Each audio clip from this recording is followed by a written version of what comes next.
This is what is the most difficult thing for most shooters to get.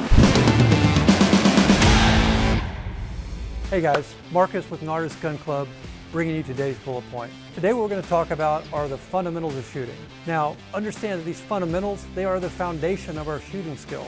You can get as good as you want to get with shooting. However, we've got to have this solid foundation. As we develop our shooting, we can add skill sets. We can add shooting on the move. We can add target transition. We can add all these components, and regardless of how good we get or how many of these skill sets we add, if at any time we pull that trigger and we make a hole somewhere other than we intended to, something in what we're getting ready to talk about today has failed us. So that's why the fundamentals of shooting are so important. With shooting, it all starts out, we've used that word foundation, we've got to get that stance down. We've got to have that good foundation. There are so many camps on how to get that perfect stance. What I would like to suggest is forget all that. All I want to do is I want to get my feet about shoulder width apart. I want to have my upper body relaxed. I want to be up on the balls of my feet in an athletic position. So if any of you played sports, we know what an athletic position is. We are ready to act. We're ready to move forwards, backwards, left, right, whichever direction we need to go, we can. We're set up for that. Let's take the confusion out of stance and let's not get too hung up on it. Let's just get that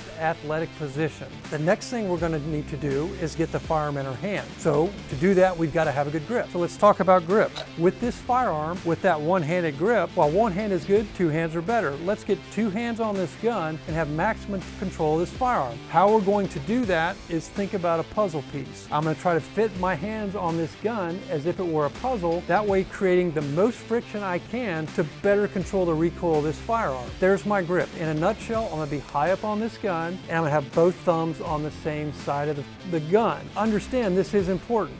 If we were to cross over and we shoot this firearm, we're going to end up in one of our Band-Aid buckets. So both thumbs on the same side of the gun when we're shooting these firearms.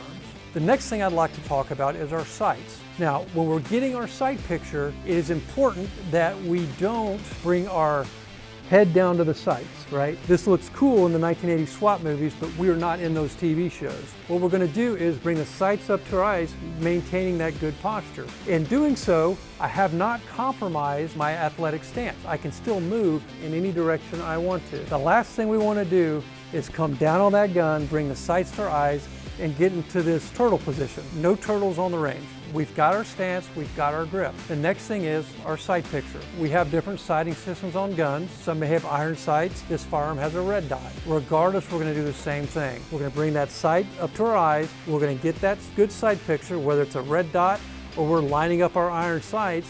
Take that shot. Sights are more a practical thing. It's a difficult discussion to have on a video. Feel free, next time you're shooting, ask one of our RSOs. They'll be happy to go over the sights on a firearm. So the next thing I'd like to talk about is trigger control. We have to control this trigger in order to fire this firearm effectively. What we do when we're talking about trigger control, we're talking about getting to the wall of the trigger. Now, getting to the wall, once we take this firearm out to presentation, our finger can go on that trigger, we get to the wall of that gun. This is where we shoot guns from, the wall of the trigger. What we don't want to do is get out there with the firearm and have our finger just flailing around on this trigger guard, trying to maintain a good sight picture, a good cadence, good control of the firearm, good recoil management, but our finger's just going nuts.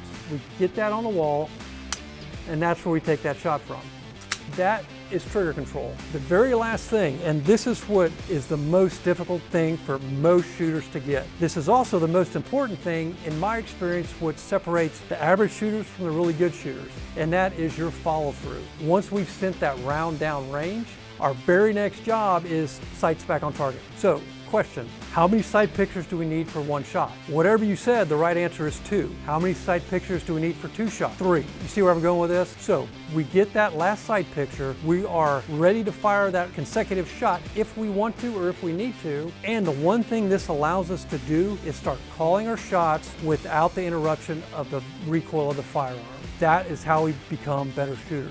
Once we start seeing exactly where we're shooting, we see exactly the holes we're making in these rounds, and the best way to learn that is under no recoil. In a nutshell, that's the fundamentals. Obviously, we've spent just 3 minutes on this. We could spend 3 hours. Again, I'll reiterate, we can get as good at shooting as we want to, but we have to get these fundamentals down before we start on that journey. All right guys, that's a wrap on the fundamentals of shooting. Takeaways, I hope you got the importance of the fundamentals, a little introduction, and hopefully some motivation to implement them into your firearms training. Thanks for watching. Marcus, Nardis Gun Club. Please like, follow, and share.